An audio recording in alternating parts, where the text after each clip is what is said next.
Today's podcast is brought to you by AlleyRepair.com. Don't leave your skee-ball machines lying around collecting dust in the basement.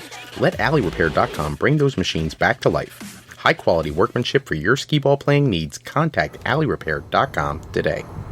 Hello everyone and welcome to this week's Fro Football Podcast. This episode we look at the latest free agent signings and where some of these marquee free agents have landed. So let's get started with the big news of the day, which is the New England Patriots have made a huge trade with the New Orleans Saints. Brandin Cooks, who's been a topic of lots of conversations over the last couple weeks. There was conversation about him going to Philadelphia, to Tennessee. Well, Brandin Cooks is now a New England Patriot. The package that is the exchange between the two teams, the Patriots are going to send their first round pick, so they have the number 32 pick, to the New Orleans Saints. The Patriots also send a third round pick next year, which is the 103rd pick, and a compensatory selection. And that compensatory selection was a piece of the package that they got in return for the Jamie Collins deal from Cleveland earlier this year.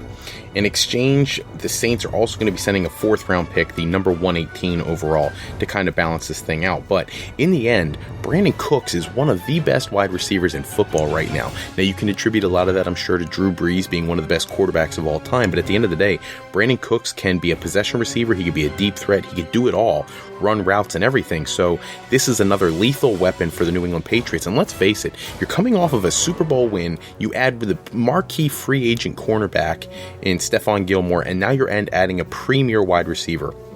They have been able to make it work for years with subpar wide receivers.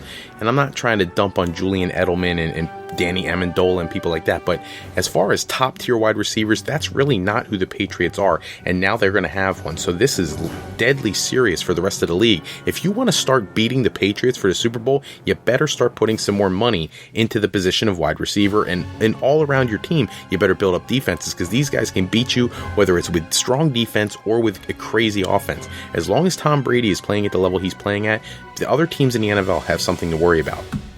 The next tidbit of news comes out of Green Bay, where the Packers fans were kind of going crazy. This past year, they got to see a really solid tight end in Jared Cook, and there was a lot of frustration when Jared Cook left the team this year in free agency. However, if the Packers fans have been paying attention to the rest of the league, the Packers just locked down one of the best tight ends from this past year. They signed Martellus Bennett just now.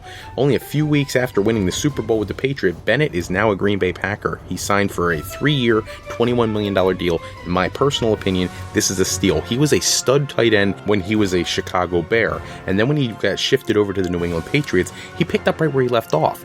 You know, they have Rob Gronkowski. To his benefit, Gronkowski got hurt this year, and it made the perfect opportunity there for him to showcase his talent. So that is a huge grab for the Packers. Moving on to the next team, there's been all sorts of conversations about where Terrell Pryor was going to go. Would he return to the Cleveland Browns at a cheaper price tag? Would he go out and find something in free agency? You started seeing some other chips fall. You saw Alshon Jeffrey get his $14 million. You saw Torrey Smith.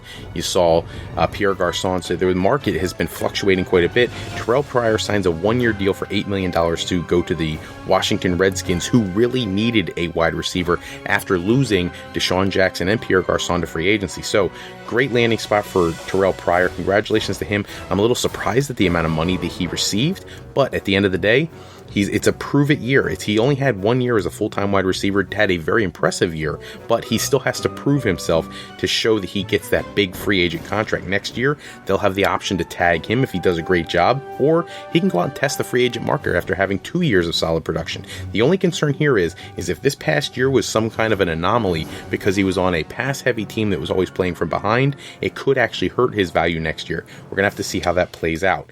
Moving forward, Charles Johnson, he has been talking for weeks that he was going to put the Carolina Panthers defense back together, and he's gotten one of the pieces of the puzzle. He brings Julius Peppers.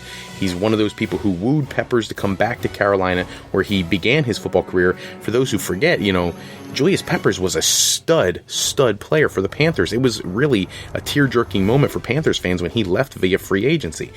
Fast forward a couple years, and now Julius Peppers is able to come back where he started, and hopefully this will be the landing spot for him to finish out his really great, amazing Hall of Fame probable career. So congratulations to Julius Peppers on being able to go home. The other news of the day is Robert Griffin III. He's done in Cleveland. They've cut him the day before he was supposed to get this big bump. They have a roster bonus schedule, and his was going to kick in, and it was going to be $750,000. The team cuts him after they traded for Brock Osweiler. Now it clears right in the neighborhood of $7 million off their salary cap. That's huge when you just took on the monstrous contract of Brock Osweiler. So now we have to figure out where Robert Griffin's going to fall. I've seen people joking online like, "Oh, go back to Washington." Kirk Cousins doesn't really want to be there, even though he signed his franchise quarterback, his franchise tender. But at the end of the day, Robert Griffin's best days are behind him, and at this point, he just better hope that somebody gives an opportunity to play. We've seen this happen before where these crazy talented quarterbacks come out of college, and for one reason or another, they just don't put it together in the NFL. He has not been the same since the leg injuries back in Washington, and it's really a shame because he had so much potential. He had all these advertising endorsement deals. He was like the man for the NFL, and his career just completely fell apart after he was overworked and overused in bad situational time in Washington. That's all the time we have for this episode. We're going to keep our eyes on the free agent market. Tune in next time. If anything big in the world of professional football takes place, the NFL signings keep falling, we'll let you guys know. Just as an update on some of the positions that are still out there, some of the best people remaining that are unsigned. Donta Hightower is still out there. Dontari Poe, Jonathan Hankins, TJ Lang, TJ McDonald, Zach Brown, Jabal Sheard.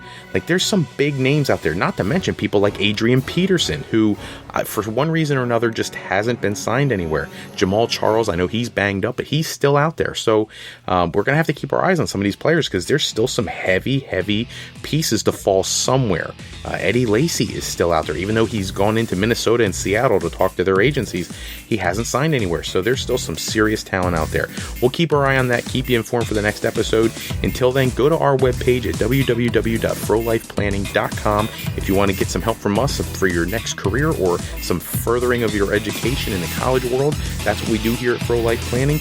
We are for today, for tomorrow, and for life with Fro Life. Until then, I'm Fred Froelich, better known as Mr. Fro. I look forward to speaking with you guys in our next episode.